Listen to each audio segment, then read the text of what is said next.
Welcome to Tech Abilities, produced live in the Blind Abilities studio. I want to thank all of you for listening and for sending in your feedback. It's well appreciated.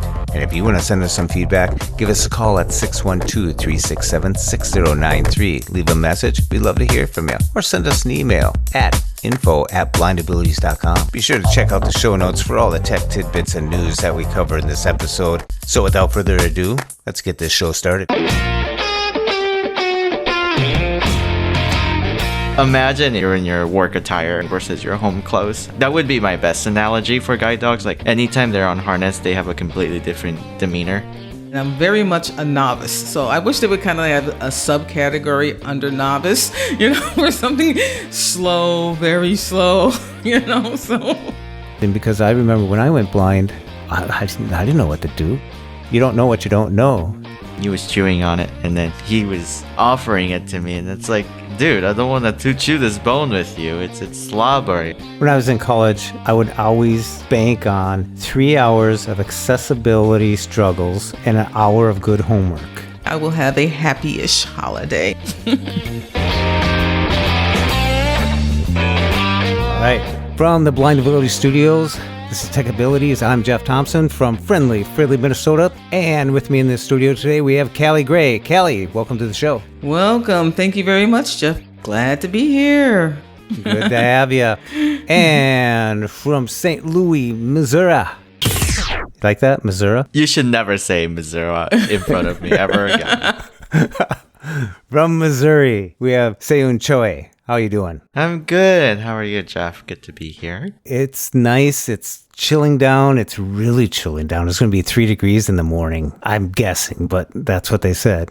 Did I hear 3 or 30? 3. 3? Tres. Single digits already? Oh my gosh. Yeah, scary. Wow. It's going to drop down. Typically, it's about 40, 45 degrees here. I mean, this time of year. But we're going to take it. Hey, you know what I heard out there? All you Braille users out there, all you Braille learners, readers, they have the Braille Readers Are Leaders annual event coming up again. And we'll put the links in the show notes and you can sign up for that if you want to get into this Braille reading, this literacy awareness for Braille. I think it's a great thing. And you're going to do it, Callie? I'm thinking about it. They have a category for adults, and under the adult category, they have novice, intermediate, and your expert readers. I'm not an expert, and I'm very much a novice. So I wish they would kind of have a subcategory under novice, or something slow, very slow, so. Novice, advanced, medium. There you go. Because I would be at that grade 1, level under novice. We'll say 1.5. There you go. Break it down. Break it down. You know how with podcasts, you can listen to them at varying speeds, 1.5 and whatnot. And, they even have the 0.5. You can really slow it down. That's where I am with my Braille. Really? I know what you mean. Yeah, I hear you. That's where I am. But you know what? It might be something if you want to just give it a try, because it'll get your fingers onto the Braille and you'll practice a little bit more, and speed comes with practice. And that's the only way you're going to learn Braille is by purposely putting your finger onto the paper and reading. Yeah, I'm thinking about doing it because it also gives me a barometer. I can see where I am, at the end of the contest in January of 2023. And in 2024, I'll see if I improved any from, 2023. So I think it's great for that alone, just to have a barometer to see where I am and to see where I'll be in the future. So I'm going to sign up for it. And in between 2023 and 2024, you got the Peanuts calendar in Braille to keep you going too.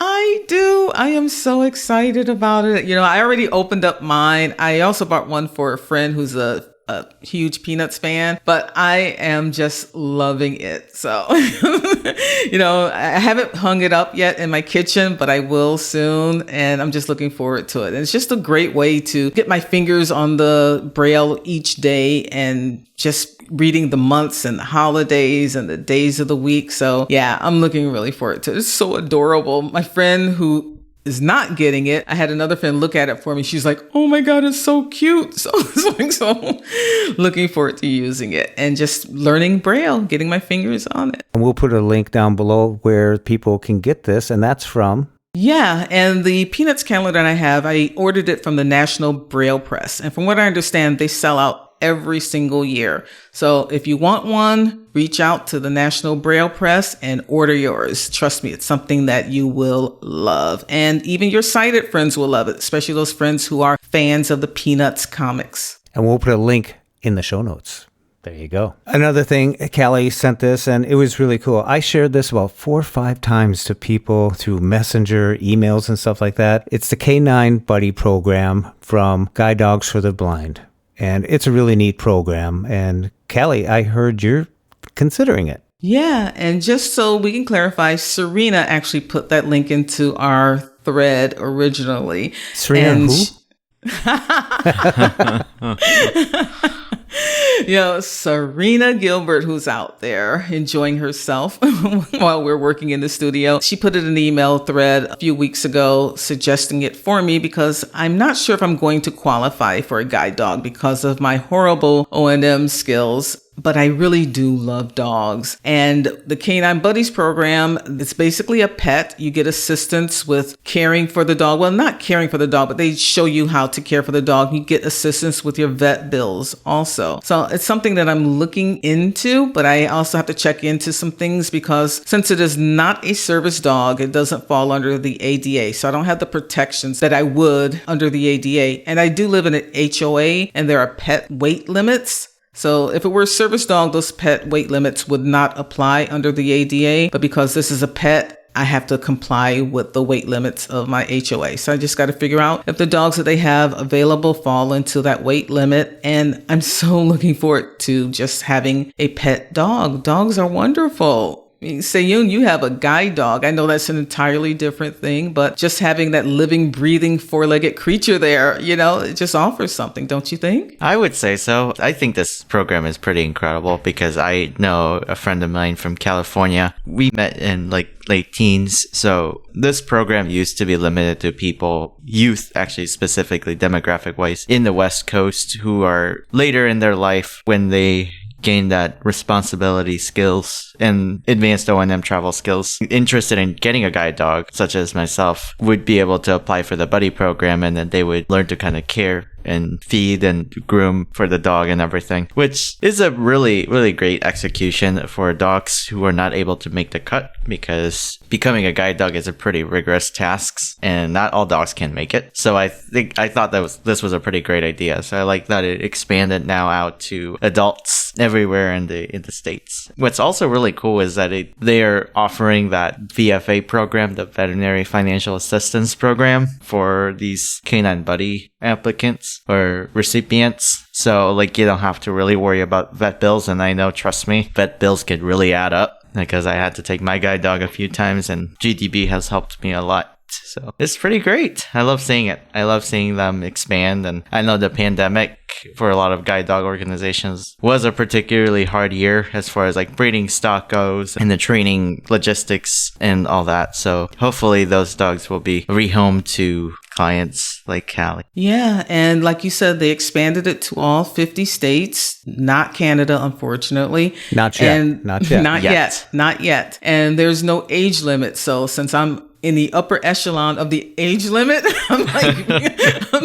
I'm like, yay. So I can still qualify. So I'm going to look into it. So thank you, Serena, for sharing that link. Very good information there and something I'm looking forward to. I think the K9 Buddy program is really a great thing. It's not a scratch and dent sale. I mean, these are perfectly great dogs for pets. They just didn't make the grade for qualifying to become an official guide dog. And it's definitely a pet. And like you talked about the responsibilities that you would have at your association, looking at the dog weights and all that stuff. You can't use these dogs to get onto airplanes and stuff. They're treated as a pet. They are a pet. They will be a pet. But to tell you the truth, what did you call it, Seyoon?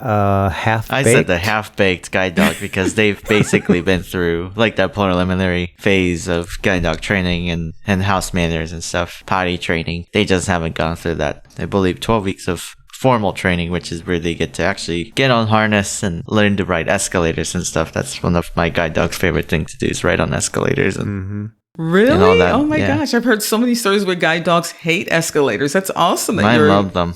Oh my gosh. Yeah. I don't think GDB, Guide Dogs for the Blind, is going to take up the half-baked slogan for the K9 Buddy program, but I like that one. It is. And I've seen dogs who are retired. They just become dogs. And if you're a dog lover, this is a great opportunity for you. So we'll put this link in the show notes as well. Anytime I know my guide dog is off harness, he has a completely transformative personality. So like, he's still a very well-mannered dog, of course, as he should be, but he just has a whole personality of his own. He likes to, one day him and I was on the floor and we were just kind of playing, kind of helping him de-stress from every day, and kind of helps me relax too with my dog. It's a good bonding time. And then I was holding his nylabone, which is like just a synthetic, like a chewable bone. They could just play with it. They can be left alone with it. And then he was chewing on it, and then he was offering it to me, and it's like, dude, I don't want to chew this bone with you. It's slobbery. It's gross. Seyoon, I just thought it come was funny. on. He wants to play. If it's good for the dog. But I ended up holding it for him, so he likes when someone holds his bone for him, Oh, so he yeah. was just chewing on his corners. Of course. If you just hold it firm like it's stationary, they love that, because then yeah, they they start really pulling dig- on it and yanking it. Yeah. No, they can just dig in too, like concentrate.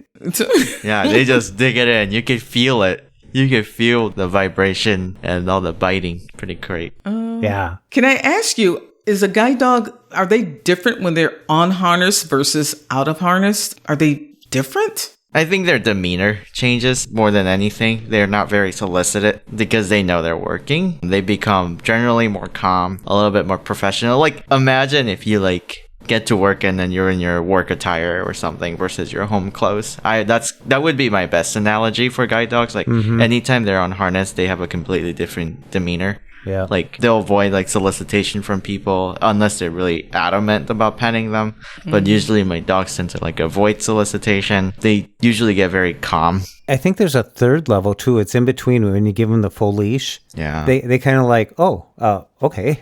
And they kind of do this walk around, or they do this, they just kind of at ease. It's like a soldier at attention. And then when you give them the long leash, because you can shorten the leash up, you give them the long leash, let go of the harness, and it's at ease.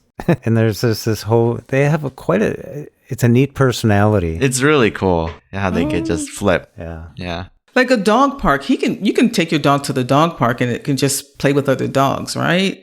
Generally speaking, I know for guide dogs, dog parks are not very recommended. Oh. Because sometimes dogs might be very aggressive. These are strangers. If you imagine if you go to a large open space and then you meet a whole bunch of people, but you don't know who they are. Mm-hmm. That would be the best example of a dog park. I would hate for him to be get hurt or something by other dogs. I know there's different opinions surrounding dog parks and with guide dogs, but I'm more than happy to have him play with dogs that I know who are dog friendly, and other guide dogs, of course, if they play nicely with dogs. But usually, no for guide dog parks. But he's got doggy friends, right? Usually he does. Okay, good. He's got his friends. Breaking news from the Twitter headquarters. The sound we've all become affectionate with is now gone. No more.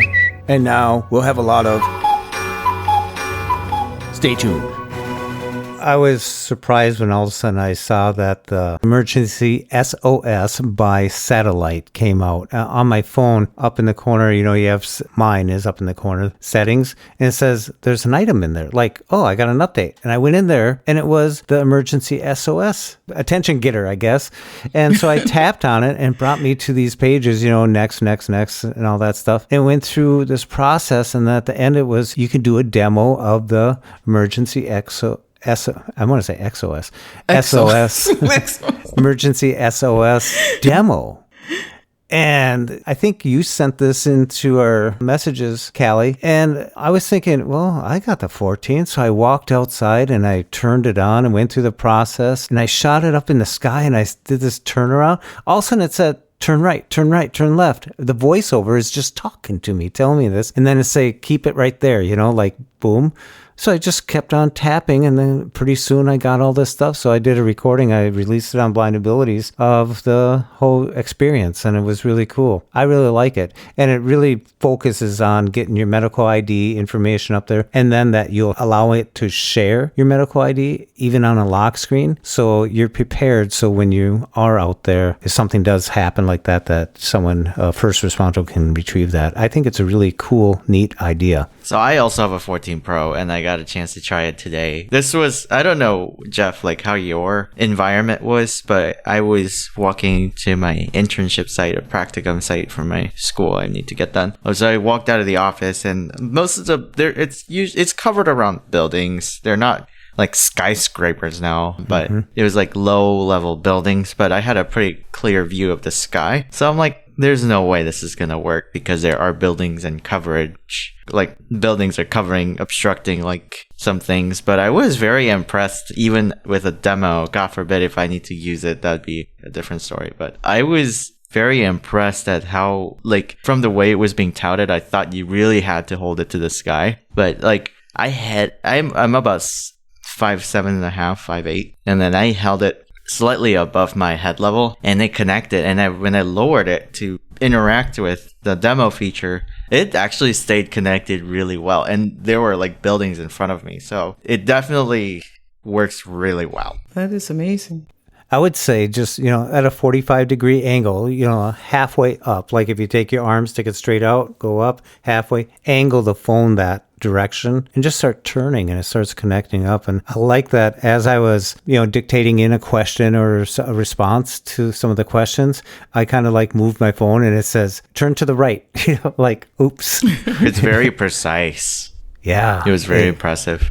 Yeah. Kind of futuristic, if you ask me. I think it's really cool. I think it's really neat because in the demo, I keep on thinking I'm just repeating myself, but it's really neat. I remember we used to have these tags that we would wear around our neck as kids, or you have a wristband for identification or anything that you need for medical reasons, especially in a hospital. But this is really cool that it's making things available. And I wouldn't worry about it saying where you are in St. Louis, you could just squeeze your phone, your volume button and your side button, and get an emergency, probably get a response because you have some connectivity. Oh, yeah. But in a situation where, you may be outside that area, halfway up to Chicago or something like that, you might find a gap. Yeah. You're hiking somewhere or doing something like that. Can I just tell you, I am amazed by the technology because in my previous life, I worked in television news in the satellite operations department. And, we had satellite trucks that cost literally like $250,000. And there's all this equipment in order to connect to the satellite. There's this thing in the truck called the spectrum analyzer, where when you get the company on the phone whose satellite you are trying to access, they tell you where to point, and you got the spectrum analyzer. And when the line shoots straight up, then you've hit the satellite. You just think, and it could take, a few minutes to do that. And I just think, wow, this is just only, just a matter of seconds and everything is going back. So it just shows me where technology has gone in such a short amount of time for them to be able to do this. I just think it's amazing technology. But I saw like they invested like I saw the article. 450 million. Or yeah, something. like $450 million for the infrastructure and everything to have this happen. So like you said in the previous podcast, Jeff, it's currently free, but eventually in 2 years, it'll cost. I don't know the price or anything like that. Yeah. But it would take a device that typically is about $1,000 to be a satellite phone that you would use for international travel type of thing. Mm-hmm. But here it's built into the iPhone 14 lineup right now. Seyoon, you may know this. Is this in the Ultra Watch as well? I think it's just on the phones. Yeah, because I didn't see anything. I actually typed in some questions searching to see if it was on anything else, but I didn't find anything else. Yeah. Okay. Yeah, I don't have the 14 for... Is it all the 14s or is it just the Pros? I think it's all those 14s. All the 14s. Yeah, I don't have either one, which it seems like you can't get now before Christmas anyway. So. Oh, yeah, you sent that.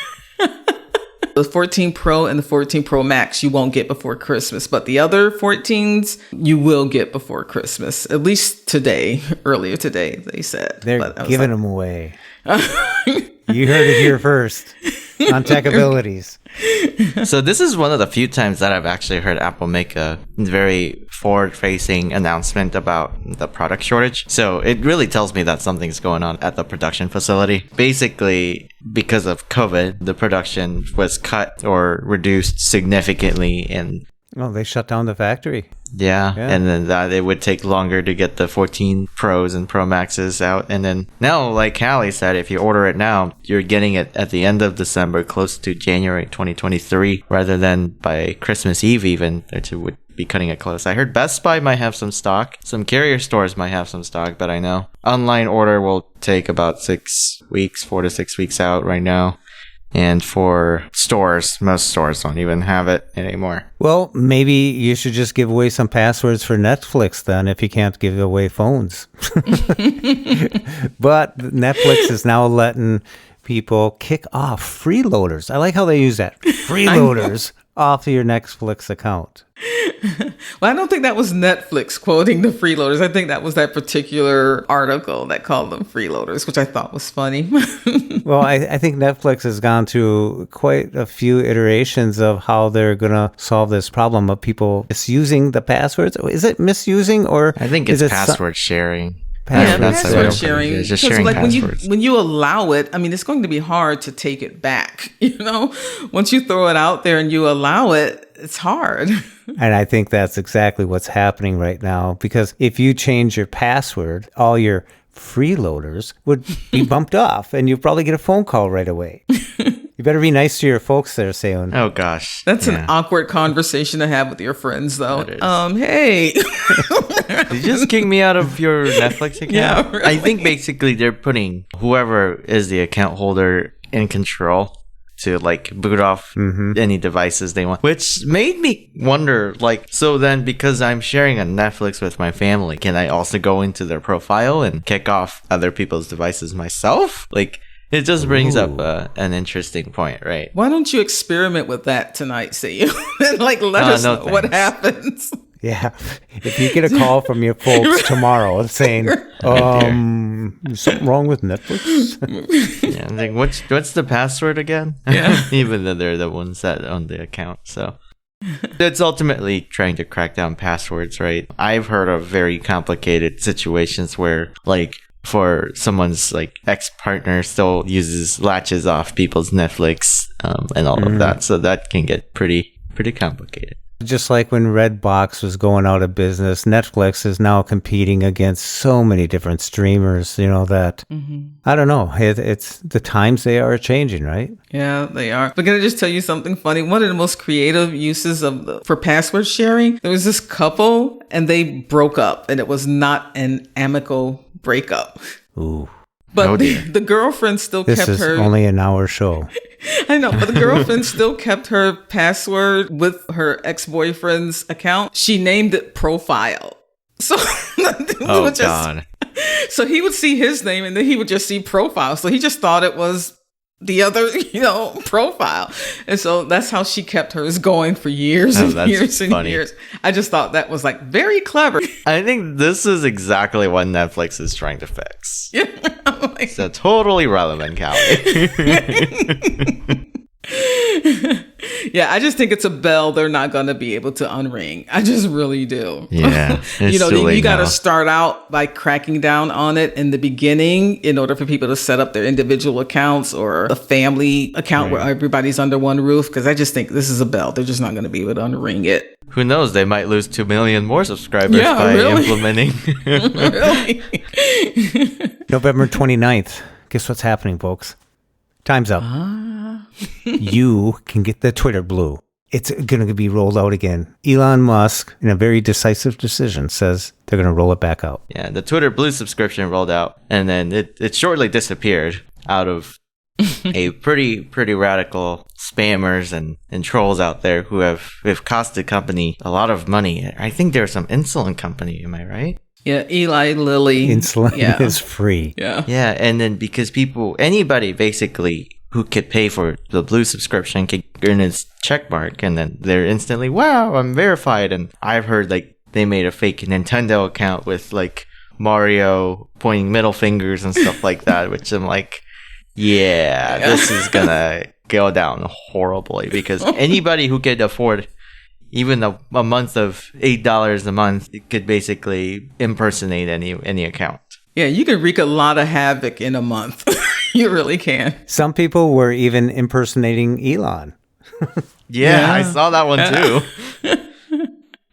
It's just like Subject to change. I just got to notice Elon's going to step down from running the show there because of the time commitment and someone else is going to take over. Personally, I think that's a great idea. Just have someone, to me, nothing against teenagers. It just seemed like had a new toy in his hand. He was just blurting things out there we try and form ourselves into our 20s and stuff and become professional adults and stuff like that. But it seemed like a kid at the helm for a little bit there. So I hope something changes. I use Twitter just like I've used it all the time and nothing's changed for me. Twitter Blue coming on 29th. I don't know. I might click on it then and see what it is. I don't know what it's going to look like. Are you going to get a verified check mark, Jeff Thompson? Are you going to be verified as known as Jeff? No, I know I am me. So there we go. Okay. I know in our last episode we talked about the entire accessibility team being laid off. I heard that because of all the employees departing Twitter, there have been a lot of kind of infrastructural failures. Yesterday there was the article that came out of, I believe, Wired, that people could not get two-factor codes on SMS and it would arrive like several hours later, so people would get locked out. Some people's apps were crashing, and then some employees have been called back. I have also heard that under Elon's Twitter 2.0, people were either given the option to stay or leave, basically, with a Google form that they've received on their inboxes, and their badges got disabled. Like, this is very chaotic, and I am just highly amused. That's just my 2 cents.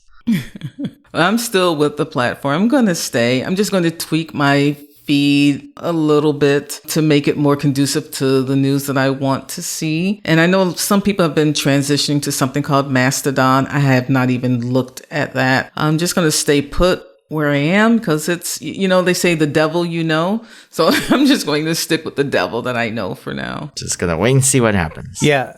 Let's wait and see. And I'm still using it the same exact way I've been using it. I have noticed that when I'm flicking through on my app on my phone that it's jumpy. Seems like the little bit of stability is missing, but I use it. I have some groups that I go look for, or some topics, I should say, like Ukraine, and it's a bunch of freelance reporters, and it's a collection of them. So you get some inside news, and it's always nice because you wake up in the morning and their day had already happened. So it's like fresh news. Any topic you want. I'm almost concerned for people who have worked really hard, like independent journalists, like you were saying, Jeff, who have worked so hard to get the criteria for that first wave of like the real verified check marks, not the Twitter Blue one. And Elon was talking about rolling out the official, like a check mark and another check mark to mark that they're official. So I think there should be some sort of a differentiator, because I don't think it's fair that anyone should just be verified who have been with Twitter for like the last 5 minutes. I don't know. So I just like to see a little bit more of a kind of robust content moderation. And my other thing is, if the Twitter's accessibility really starts to break, I think that'll be my time to say goodbye, because it seems like the accessibility of Twitter is kind of up in the dust. I can't vouch for that. Maybe there are still some remaining engineers and teams that are working to improve accessibility within Twitter, but I think once accessibility piece of it starts really falling apart, I think that will be my time to say peace to Twitter. May I ask you, Seyoon, do you use the native Twitter app? Do you use something else like Twitterific? So I use the native Twitter app on my phone, but I use a Twitterific on the Mac side.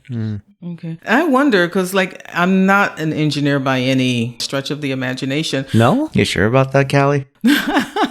I'm barely able to be on this Tech Abilities podcast, Jeff, and you know it. So. How'd she get on this show? I know. But I just wonder if Twitter makes any changes, how does this affect the other apps like Twitterific and, that... I think they just feed off of like the API that they just push it out. Yeah. Okay. Could Twitter shut that down and say no because we want the advertising? They have. They have done it before. They made a significant change to the API to where, like, I used to use an app called Night Owl, which was a terrific Twitter app. I still use it to this day, and it still works pretty well. But I think they've changed tweaked with the algorithm of like the live feed. So like when you're on the home tab and the Twitter tweets would get pushed out, I think they changed like the interval because Twitter at one point were really pushing people to use their native apps. So if they shut down the API, that'll be a whole different topic of discussion. Yeah, they put limits on the API so you couldn't get instantaneous responses. It was like a lag. Yeah. So people were switching back to the native app, which is fine and everything. There was Chicken Nugget. There's a bunch of them that people I think use. there it is, TW Blue. I've heard of Tweez Cake, and I'm not sure which are desktop and which are apps, mobile apps. So I'm not sure. But they've improved, and I thought they were really making big moves over the last year or so, especially with accessibility and the different things that they're offering. I would like to see it stick around, and hopefully it does. Yeah. It's Twitter. Yeah. I almost think there will be a strike from at least the number of blind people that I know who heavily depends on Twitter. I think we should all almost have like a collective strike to Twitter if they do really heavily break accessibility. I mean, I don't know if that will get anything out of it if it does come to that point, but I do think that as Twitter users, we definitely should have a say in something because they made this infrastructure and accessibility groundwork really well for other social media to follow with alt text, like prioritizing alt text. Like I've said a couple episodes back, Instagram very much doesn't heavily market alt text, so you have to like go into advanced options and really find it. But whereas Twitter, it kind of gives you a little snippet at the front. So it's like, if you're posting photos, be sure to add alt text for blind and visually impaired community. So it'll be interesting to see. When that certain place freezes over, that'll be the day when I read the message that says, Instagram is fully accessible. No way. That's a mess. Or TikTok is now accessible to the blind. No, it's just not. It's not accessible TikTok, but I know a lot of blind people who really enjoy scrolling through TikTok. And I guess I don't know how it works because I do not have it. Count me in as one of them. You are? Because I don't have it on my phone. But from what the blind people I know, like once you like start liking things, it puts in your feed things that are like the things that you are liking. It's purely your algorithm. It's kind of like your Twitter feed and then your Netflix suggested watch list. It's the algorithm is really good. So you are a TikToker. Okay. The algorithm is highly sought after by a lot of designers because they were able to do a great job with it. And I just haven't been able to go in there successfully and navigate it to the point where I'm being constructive. What do you mean? I just stay on when I open the app, it puts you on the home tab. I just scroll with one finger or three fingers. You never get that 20 minutes back, dude. But you have to do it without voiceover, correct, Seyoon? You can. You could just slide up with one finger from the bottom of the screen. Well, not from the very bottom because that'll take you home, but you can switch somewhere in the middle-ish. And then I think the first button on the right is the like button. So the key here, if anybody wants to get into wasting their time on TikTok, I promise there's a lot of good content. If you want to really kind of dive into TikTok, adventure is to start liking things that you really like. So the algorithm kind of knows what to feed off of, because if you keep on scrolling, then the algorithm doesn't know what to frame it from. Now, when you say you think it's like, is it voiceover like, or do you just think it's like? Voiceover like. Voiceover says like? It's all buttons, but if you have like screen recognition, I think it says like button or heart button or something. Because the people I know who use it without voiceover, they tell me they turn off voiceover because they just scroll, and if they tap on it, it likes it. So it's not using voiceover, and then they continue to scroll, and then they'll tap to like.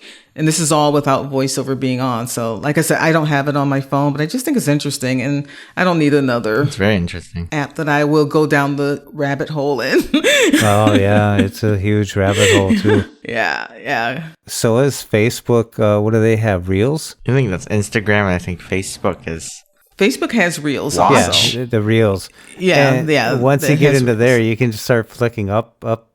And the ones you watch, and then you go in there, and there's a lot of those again. You're watching clips for auditions from The Voice. Next time you go in there, every third one will be a voice one, It's kind of neat and scary how quickly they can adapt to you to feed you the stuff that you want, just like stores, Amazon, and all this other stuff. It's like, it's the world we live in today. They want you on that app. They want it open, and they want you interacting with it. So they're doing a good job.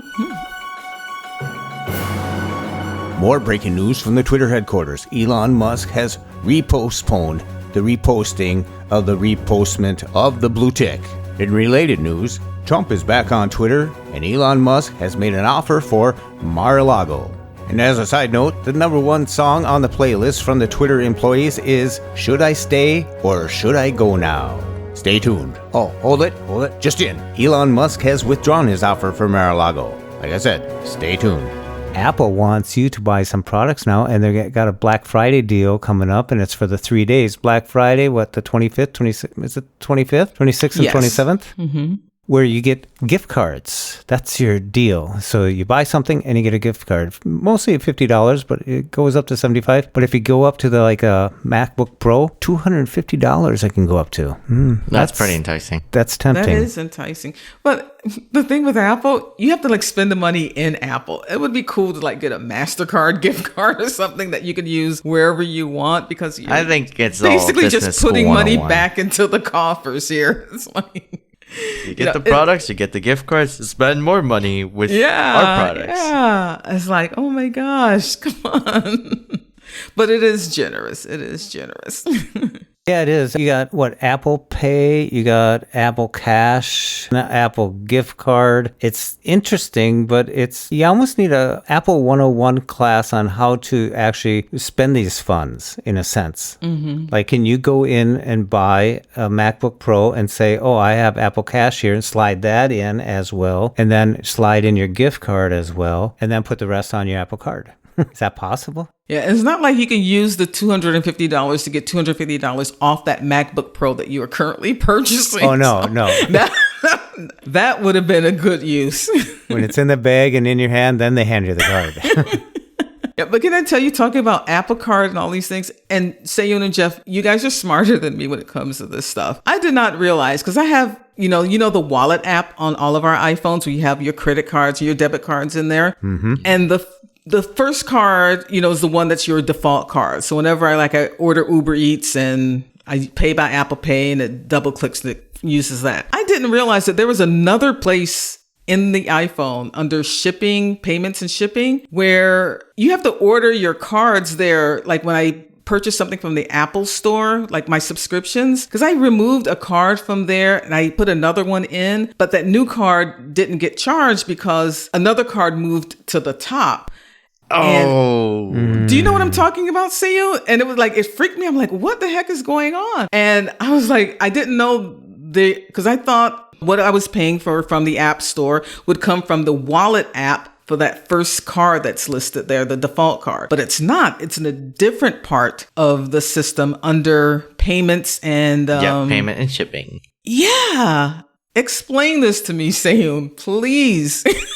I think it's a separate mechanism because, you could use Apple Pay as a method, a payment method for your App Store and iTunes subscription. But I think the reason why they have it on a different file is almost because this is my theory, because of all the monthly subscriptions. You could get, I know I'm paying VoiceStream annually for my VoiceStream reader for the Mac and my Apple One subscription. So I think that could be a reason. I do think it should get a little bit more streamlined. I would like it to be a little bit more streamlined because as an Apple card holder, I could click the button where it says use for App Store and iTunes purchases, and then it sets my Apple card as a default card. Mm-hmm. Yeah, because I thought because the Apple card is my first card in the wallet app. So I thought that my Apple subscriptions would be billed to that card, but they weren't because under payments and shipments, the Apple card was not the first one listed. It was the second one. And I was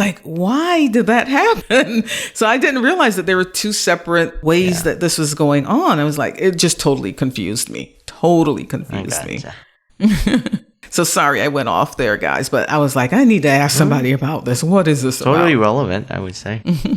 I think it's cool that they do have the gift cards. I haven't seen too much other than when they have a discount for, I think when they really discounted the iPad one time. That's all. I really don't see any price breaks from them, but it's always a gift card. That's Apple. That's the way they do it. Mm-hmm. I would try places like Best Buy if you went for products for a little bit less. So my family used to be really big into Black Friday shopping. Not anymore because they all order it online and stuff. But I remember when we went to Best Buy, there was always an extreme line. Oh, yeah. And it was controlled with security and everything. Almost like you're walking into the zoo. PlayStation, $25.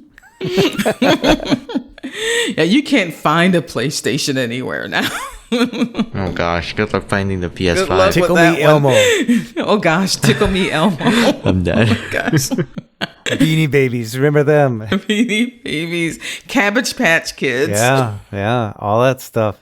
But Black Friday, I mean, there are some deals. I just bought a TV through an early Black Friday from Best Buy, and I got $300 off the going rate. Now, my sister bought this TV a year and a half ago, and we knew the prices were up near 21, and I got it for $12.99. If you follow stuff, it's really cool because you know the prices. But some of these Black Friday deals, are they really a deal? I don't know. I almost see it as a clearance to anything that hasn't been sold that year, because I feel like it's a lot of last gen products that usually get heavily discounted, like last gen TVs, like that. Like, you know, every single year of TV increments are going to be like night and day difference, but it might not. I think TVs are one of those like evolutionary upgrades versus revolutionary. Right, right. I heard that on a YouTube video I was watching from Digital Trends, but he was basically saying like, especially as blind people, like I feel like one thing I care a lot about in my living room and in my little entertainment cabinet is the sound more than the pictures. Like I got an LG TV because I have some like very limited degree of residual vision still. I know I got that 55-inch TV, but I don't need anything larger than the 55. Like why am I spending my money on a larger TV? But I invested in a pair of HomePods to use it as my TV speaker rather than shelling out for an expensive like sound bars or anything. And then it works out really well. It actually fills my little 560 square feet apartment, and it sounds great. Yeah. It's what works for you. Mine's a 55-inch, and it's wider than my 50-inch plasma that I replaced, which was 720p, I believe it was. And this is a 4K.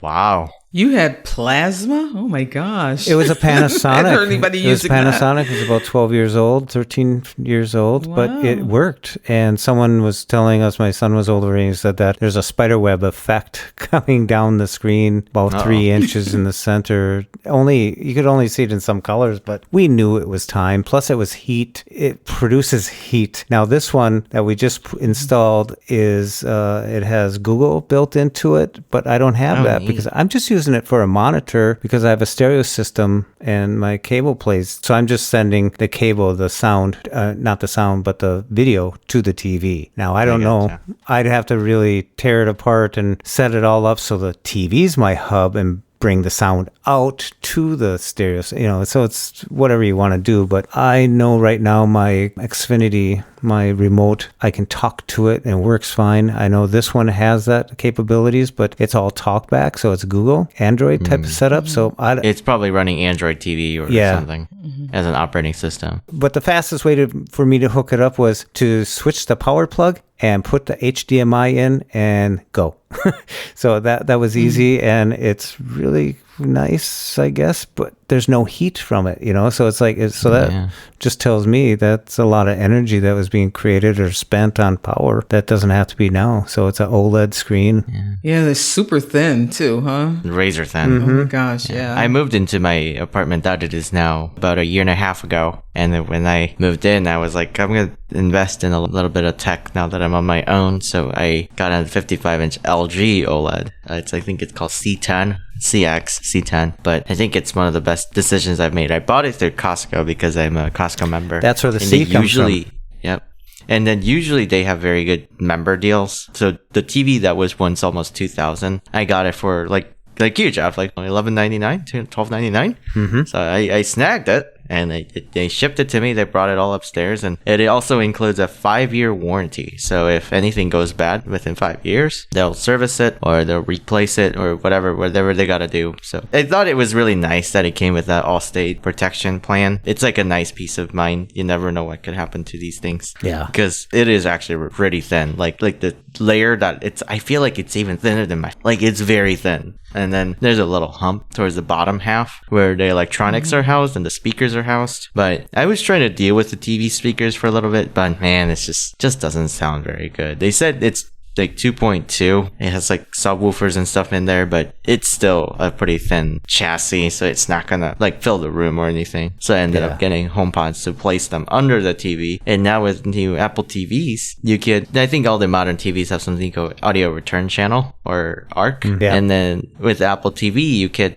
have HomePod as your ARC without the cable, because the Apple TV box itself is acting as the ARC source. So when I plugged it into HDMI 2, my TV caught that it was audio return channel and started sending all my TV audio to the HomePod. So that was pretty cool. Wow, that's nice. So you plug your Apple TV right into the TV. Yep, so my Apple TV's HDMI cable is going into HDMI 2, which I think for LG that's the designated audio return channel port. Mm-hmm. And then my HomePod, my stereo pair of HomePods are going to my Apple TV, which it's a pretty messy setup, but it actually makes a lot of sense.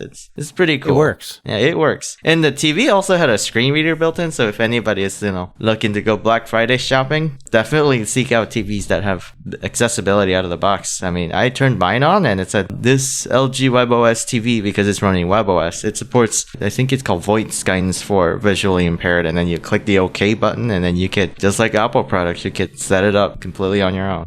Mm-hmm. Yeah, I think most smart TVs nowadays have that. My Samsung has that too, out of the box voice view settings. Mm-hmm. So yeah, I'm glad it did. Because I needed to set. Oh, me too. I thought for a second I'm gonna have to call Ira.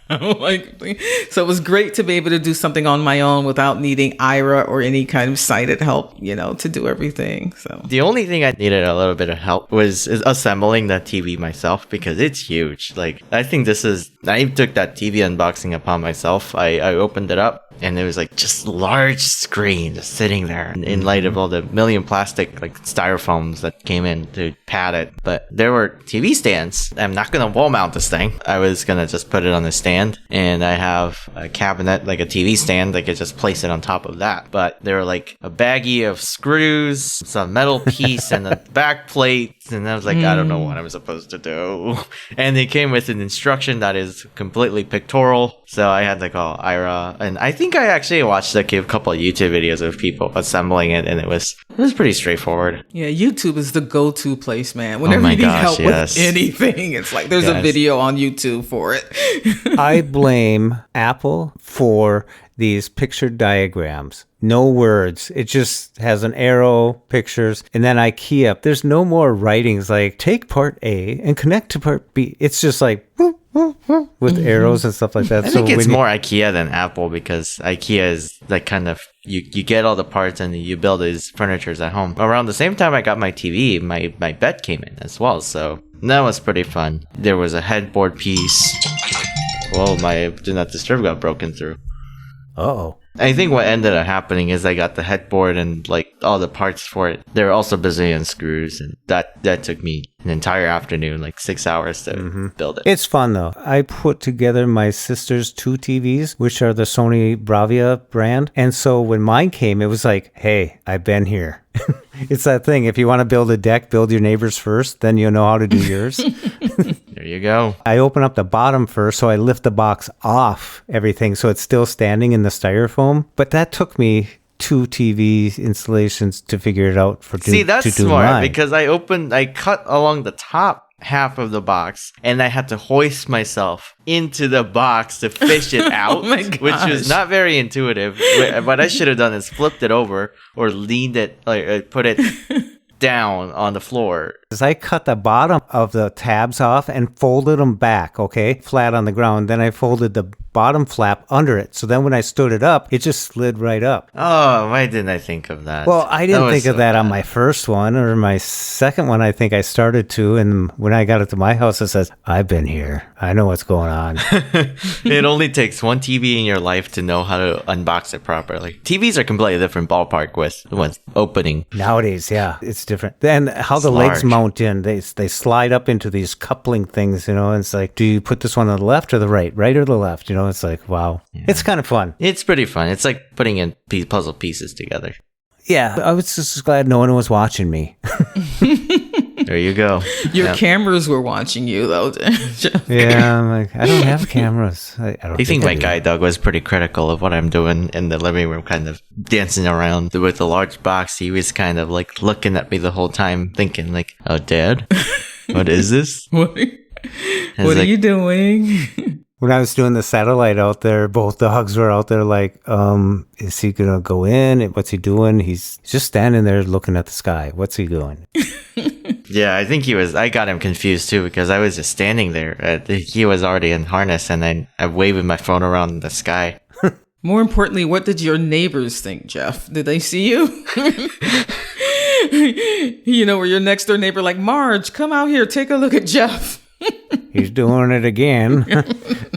No, my neighbors, I have the fence around there, and it's kind of pretty private. It was really cool to actually have voiceover right out of the box talking to me during that demo. So it was like, they can improve on the swiping to get the information. I had to move my finger around the screen so it would talk. And the button to send my thing was like arrow up, something like that, Yeah, I noticed that too. I wasn't sure what the purpose was. And I really thought you were going to get like options for your emergency rather than like full on texting it. Yeah. That's what I was looking for. Like, they were going to give you 3 options to make it faster because in between each question and stuff, it took like about 15 to 20 seconds for it to go back and forth, So I don't know how I held my arm up like that for so long, but it wasn't that bad. It was not too bad. No, because if you sloughed off a little bit, boom, it said, move to the left, move to the left. Yeah. Yeah. Well, it's Thanksgiving coming up here, and gratitude is a topic that we put on here. I started reading the dictionary and stuff on gratitude, and actually, it's a feeling, it's a part personality, and it brings good health. It's kind of neat. What did you think when, Nelson, you saw gratitude pop up there, Callie? Oh my goodness. There are things that I'm grateful for. It's been a difficult 2 years, and I'm not going to just keep harping on this because it's been like 2 years, but it has been difficult for me to find things to be grateful for. But I am grateful. I've got wonderful friends, wonderful family, and I found community with ACB. And on Thanksgiving, they're going to hold what they call Friendsgiving. It's like a big Zoom call. Everybody gets on and talks about what they're thankful for this Thanksgiving.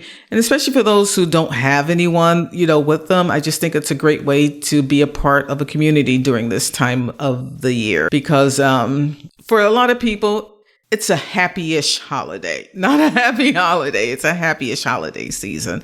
We try to just make the best of it, the most of it. But overall, I am, grateful, and I do have gratitude for the positive things in my life, Mm-hmm. And even you, Jeff Thompson here, allowing me this opportunity to join your Blind Abilities podcast team, with Serena, because you and Serena are already well established. And I didn't know if I could bring anything to the table here because like I told you when we first talked, technology is not my strong suit here. It definitely is not. I know how to use my computer and my iPhone for the things that I need to do, but I'm not a tech person the way you guys are. So I just want to, I'm grateful for the opportunity that you have given me, over this past 11 months or so. So thank you for that.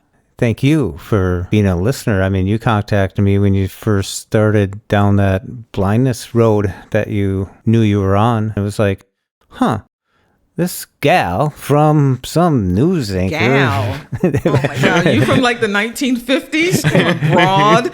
You're going to call me a broad? Well, I don't know. It was gal. This Callie Gray contacted me. I'll edit that out. Sorry, you'll not undo that. The gal thing. Gal. Gotta stay in there.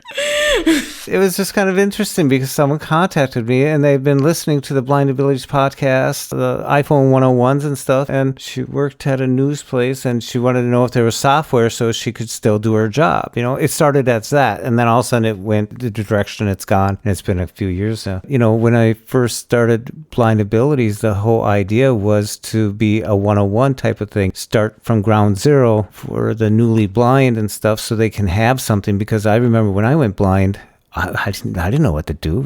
You don't know what you don't know. And frankly, there wasn't a lot of resources out there for people who are transitioning from sighted to blind. There was a lot of things I feel like for established blind people or people who are born blind, but these transitional materials are always needed. Yeah, we never wanted to step too high up on a pedestal. We always wanted to be at the same level at the turnstile of new people coming in, be there for them and have that for them. And you were one of them that took advantage of the availability of them and you could use them. So that's really cool. Yeah, and I think, Callie, you bring a really cool dynamics and insights for having been the newest blind person in the Tech Abilities family. Oh, well, thank you. And the old lady, too. So, hey, the old lady. Broader perspectives, important. Oh, my gosh. Yeah. It's like the novice, and then you break down the novice levels and stuff like that. That's right. It's really cool. It really grounds us to hear that you're going to the Lighthouse for some Braille, for some mobility, for some technology, and you're going to the ACB. You know, this is all the things that we were just dying to have available to us years ago. I'm not saying a long time ago, but 20 years ago, 15 years ago, 10 years ago, we didn't have all this. We had some.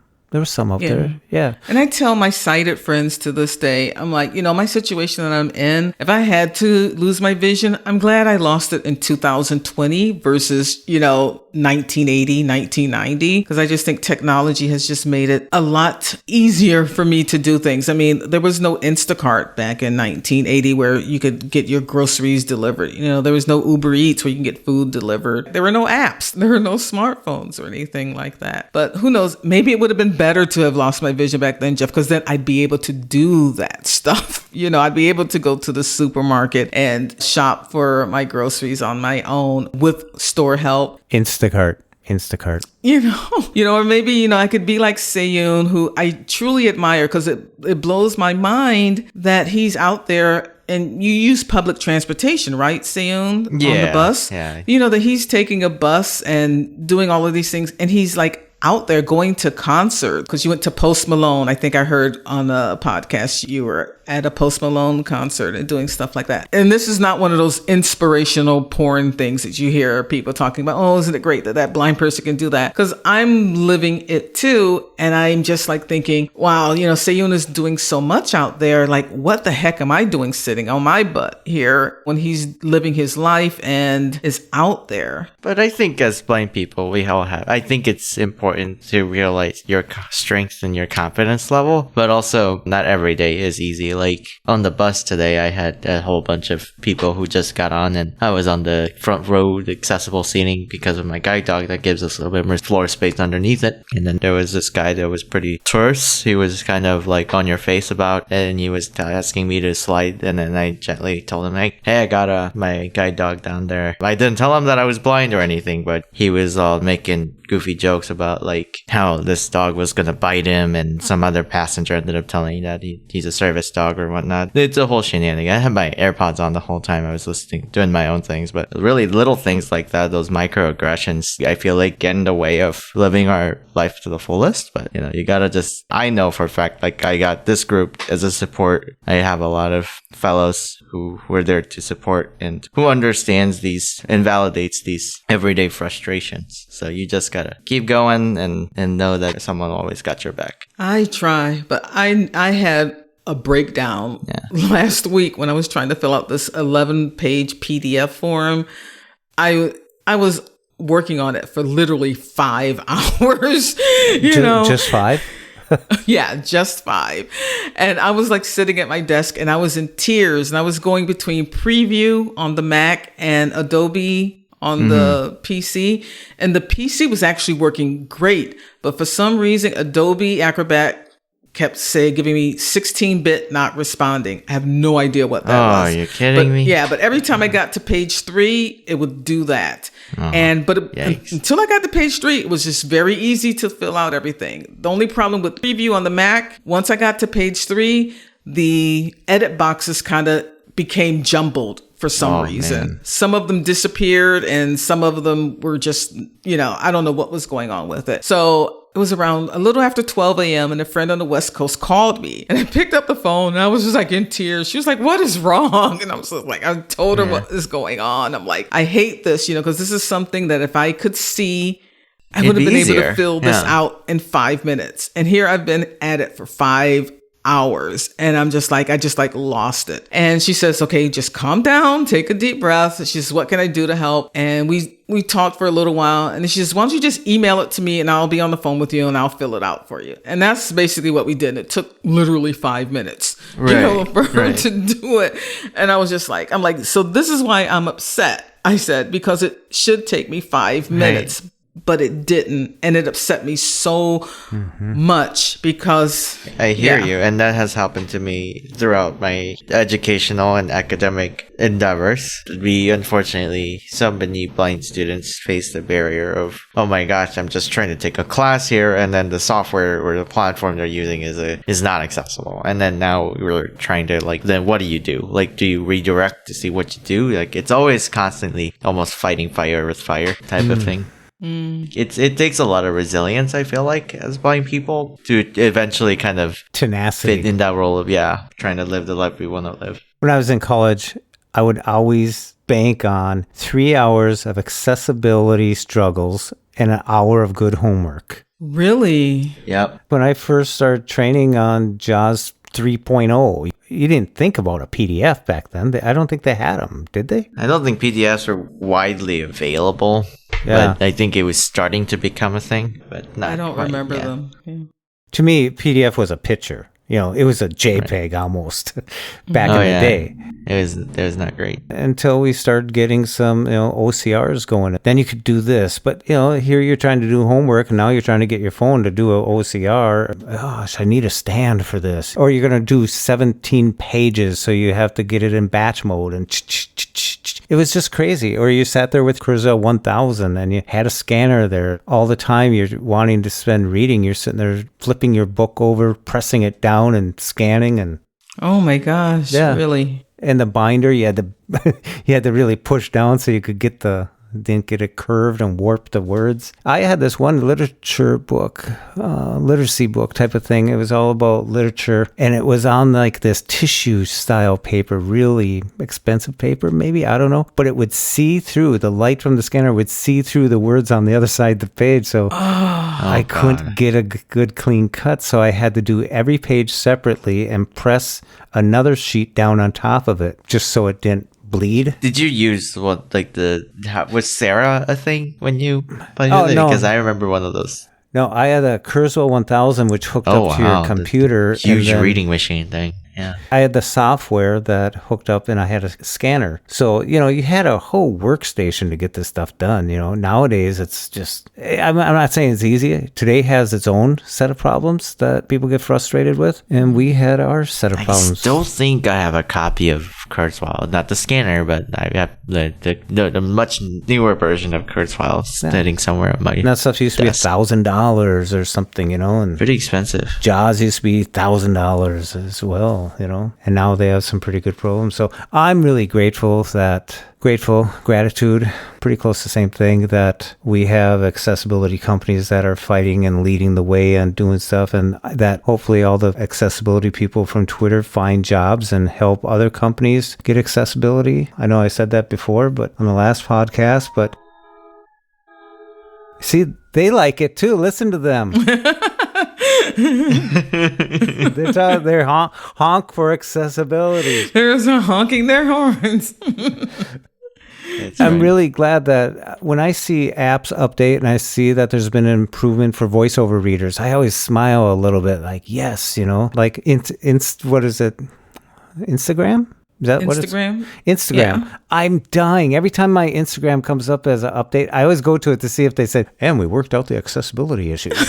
They'll never do that. So I bank with PNC, and then they pushed out an update, and they explicitly mentioned on the release notes that accessibility enhancements, and that was like little things that just worth celebrating. I feel like, because That's awesome. yeah, we're starting to feel acknowledged, validated, and something that needs to be improved upon. So I like that the mainstream companies like my bank and social media apps and X, Y, and Z are starting to kind of take that into more consideration. So I'm pretty grateful for all of the little enhancements, and of course my family and all the folks that are around to support. Mm-hmm. Like when I did the Braille berries on Twitter, it asked me, did you want to do alt text? I was like, yes, and then I got sad because they let all them people go, but it was on a good trend. So I like to see more accessibility. I just saw, who is it? Microsoft out there? Teams. They have a new thing that they have a specific window now on team meetings for the deaf for sign language. Oh, wow. It's going to be a designated spot location for up front, up center, that people who are deaf that have a signer right there.